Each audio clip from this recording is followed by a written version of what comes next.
Ukweli nilikuwa napenda sana mechi za nje za ujana, aliyekuwa mke wangu analia. Ukweli nilikuwa napenda sana vibinti na kuwahonga mpaka maga, aliyekuwa watoto wangu wanateseka na njaa, mitungin kila saa, nyumbani sina time ya kukaa, marafiki na mimi night club na mimi.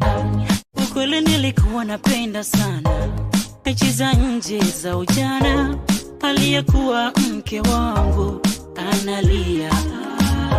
Ukweli nilikuwa napenda sana vibinti na kuwahonga mpaka maga, aliyekuwa watoto wangu wanateseka na njaa, mitungin kila saa, nyumbani sina time ya kukaa, marafiki na mimi night club na mimi.